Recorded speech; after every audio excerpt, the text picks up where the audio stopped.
Olá, meus queridos, tudo bem? Olha só, hoje daremos continuidade com o estudo das figuras de linguagem, estudo esse que nós iniciamos na aula anterior, vendo parte das figuras. Hoje, na aula, nós estudaremos o restante das figuras que ficaram faltando daquela aula anterior, pois agora se trata da parte 2, certo? A primeira figura de linguagem que aparece para nós é o eufemismo, que consiste na suavização da linguagem, evitando-se o emprego de palavras ou expressões desagradáveis. Sempre que se utiliza o eufemismo, ele busca realmente essa suavização da linguagem, ele busca não impactar tanto o receptor. Então, de fato, quando se coloca todos esses exemplos aqui, o que se justifica? Que todos eles, esses que estão em negrito, eles vão causar essa suavização na linguagem. Olha só o exemplo. Que ao firmamento voou, Álvares de Azevedo. Quando ele coloca que ao firmamento voou e que era uma estrela divina, ele está se referindo da pessoa que realmente foi para o céu, tá? Que faleceu. E aí no exemplo 2 nós temos o seguinte exemplo. Quando a indesejada das gentes chegar, Manuel Bandeira. Quando ele coloca esse termo, a indesejada das gentes, ele está se referindo à morte. Só que ele não utiliza o termo morte para não impactar. Ele utiliza a indesejada das gentes. Da mesma forma quando nós utilizamos, partiu dessa para melhor. Então, nós utilizamos um termo para suavizar todo esse linguajar, certo? No 2, nós temos a hipérbole, que é uma figura de linguagem muito conhecida por todos nós. Ela caracteriza-se pelo exagero da linguagem para intensificar uma ideia.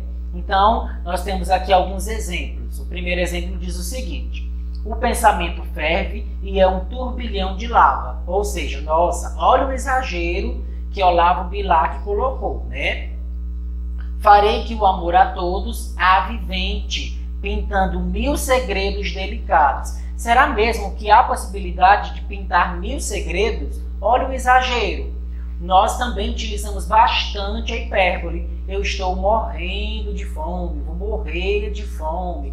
Ele está nadando em rios de dinheiro. Então, nós provocamos um exagero para intensificar toda a nossa ideia, certo?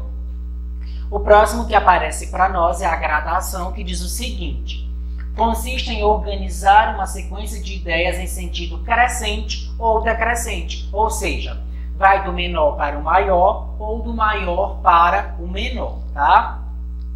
Exemplo: o primeiro milhão possuído excita, acirra, assanha, a gula do milionário. Olavo Bilac aí novamente, rei dos exemplos dentro das figuras de linguagem. Pulsando no meio da noite, da neve, da chuva. Então, se vocês forem observar, ele vai aumentando aí toda a gradação. Aumenta gradativamente ou diminui gradativamente todos os exemplos que nos foi fornecido aqui. Debaixo da capa, do paletó, da camisa. Debaixo da pele, da carne. Então vocês percebem que há a gradação do menor para o maior e há também a gradação do maior para o menor. Toda vez que vocês observarem essa ordem crescente ou decrescente, vocês conectam rapidamente a figura de linguagem chamada gradação. Com base aqui na apóstrofe, é a invocação ou chamamento de alguém ou alguma coisa. Corresponde sintaticamente ao vocativo, que é um chamamento, uma invocação sobre alguém, tá? Ou algo. Aí inicia amada, se este meu tormento, se estes meus sentidíssimos gemidos. Cláudio Manuel da Costa. Essa parte aqui, onde ele faz o chamamento de início, é o vocativo, é a apóstrofe, tá? Então, vocês só conectarem apóstrofe ao vocativo. Senhor, escutai meu estrondoso medo. Senhor, fazendo aí um chamamento, tá? E vocês percebem que é o vocativo, vocativo se conecta a apóstrofo, tá? Quando vocês esquecem a toalha e aí vocês pedem, mãe, traz a toalha para mim, por favor. Mãe, vocês estão usando dentro da figura de linguagem uma apóstrofe. Sintaticamente falando, é um vocativo, tá? Hipérbato. Trata-se de uma inversão mais complexa que a anástrofe, porque a alteração na ordem dos termos da oração é mais acentuada. Então, realmente é essa inversão. Quando você realiza a leitura da construção oracional da frase, você percebe que existe ali um trocadilho. Vendo o triste pastor que com enganos lhe fora assim negada a sua pastora. Ordem direta. O triste pastor, vendo que a sua pastora lhe fora negada a si com enganos, tá? Professor, por que está escrito assim? Porque essa linguagem é uma linguagem mais antiga, certo? Então, eles realmente obedeceram toda essa construção que é de Camões, tá? Aqui nós temos a parte indireta, vamos dizer assim, em se tratando do hipérbato, e aqui nós temos a parte direta. Como é que seria se utilizasse a direta? Como é que seria dentro do hipérbato, que é a questão da ordem indireta, tá? Acontece uma inversão aí, e isso faz com que você, pelo som, ache bastante estranho toda a pronúncia da estrutura. Nós temos também no hino, na língua portuguesa, a ordem típica das orações é sujeito, verbo e complemento. Ouviram do Ipiranga as margens plácidas de um povo heróico o brado retumbante, que, mantida a ordem típica da língua, resultaria em as margens plácidas do Ipiranga ouviram o brado retumbante de um povo heróico. Então, no nosso hino nacional está presente o hipérbato, tá? É uma figura de linguagem bastante complexa, porque vai trabalhar aí essa questão da ordenação dos termos. O próximo, que é bastante importante, sempre está ali presente nos vestibulares, é a elipse, que é a omissão de uma ou mais palavras sem que se comprometa o sentido da frase. Exemplo, posso pegar a minha moedinha de volta? Houve aí, ó, eu não está presente, mas isso não alterou o sentido da frase. Mas o tempo é firme, o boi é só. No campo imenso, ó, faltou ver-se a torre de petróleo. Isso não alterou o sentido da frase, tá? Em frente do meu leito, em negro quadro, a minha amante dorme. Ela, opa, ficou faltando aqui, é uma estampa de bela adormecida. Então você percebe que realmente ficou faltando termos, mas que isso não compromete o sentido, o entendimento de todo o enunciado.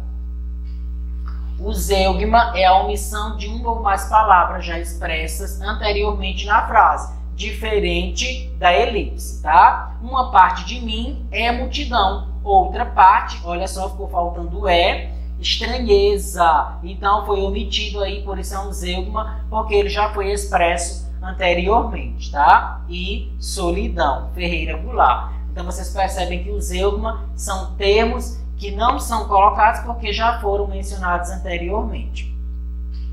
Pleonasmo consiste na repetição de um termo para realçar seu sentido. Exemplo, nas tardes da fazenda há muito azul demais. Muito demais. Olha só o pleonasmo. Não há a necessidade desse demais.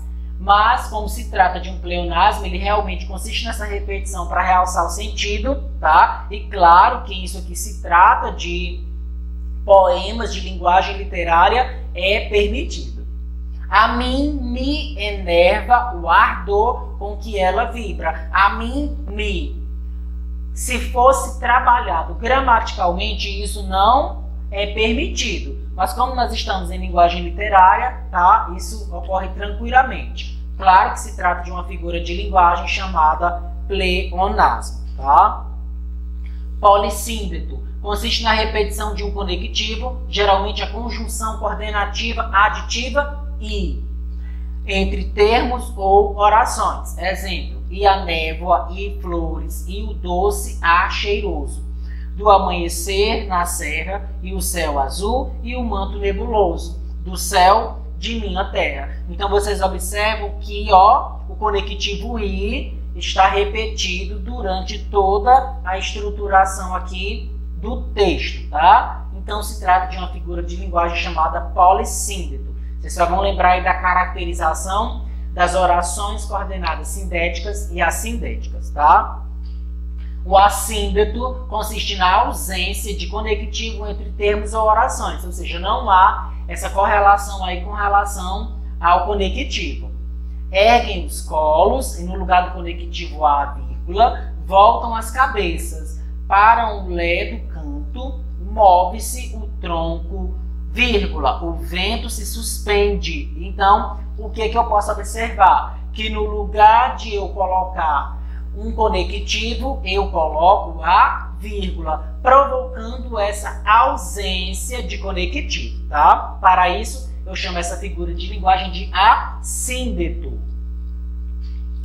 Anacoluto consiste na modificação da estrutura regular de uma oração em que se introduz uma palavra ou expressão que fica solta, sem ligação sintática com os outros termos dessa oração. Exemplo: essas criadas de hoje, não se pode confiar nelas. Se vocês forem analisar, não tem, de certa forma, uma correlação.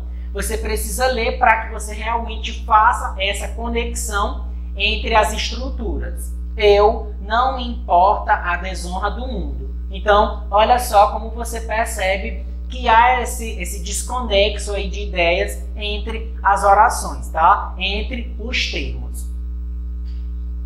A literação consiste na repetição de um mesmo fonema para realçar um determinado som ou dar ritmo à oração ou verso. Exemplo: vozes veladas, veludosas vozes, volúpias de violões, vozes veladas. Vagam nos velhos vórtices velozes dos ventos, vivas, vãs, vulcanizadas. Cruz e Souza. Você percebe o V como evidência nessa repetição aqui de som, que no caso vai se trabalhar dentro da aliteração, tá? A silepse também é uma figura que cai bastante nos vestibulares e consiste na concordância feita com o termo que está subentendido e não com o que aparece claro na oração. Há 3 tipos de silepse: de gênero, de número e de pessoa. A de gênero, por exemplo, diz o seguinte: Vossa Reverendíssima parece apreensivo com os relatos da pesquisa. Professor, como é que eu vou saber se Vossa Reverendíssima é masculino ou feminino? Depende do termo que aparecer, que estiver conectado a ele. Neste caso aqui, só porque termina com um a nossa mente já leva para o feminino. Mas não, aqui se trata, tá, de um pronome de tratamento, e esse pronome de tratamento ele é especial. De número: a turma da faculdade organizou uma festa e me convidaram para ninfo. Então, vocês observam que a turma está no singular. Só que, se nós formos analisar, nós temos aqui turma, um substantivo coletivo, que permite a ida do verbo para o plural, tá? Por isso, realmente, essa ideia de concordância fica estranho, causa estranheza no ato da leitura. E de pessoa, toda a equipe, comemoramos o sucesso das vendas. Quando ele fala toda a equipe, não é só uma pessoa. E, novamente, nós temos aqui um substantivo coletivo que vai fazer toda essa especificação na questão da concordância, tá? Então, a silepse, ela realmente é uma figura de linguagem que ela necessita de uma atenção muito especial. Então, pessoal, por hoje é só. Espero que vocês tenham gostado. Acompanhe as redes sociais e a Agenda Edu e até a próxima.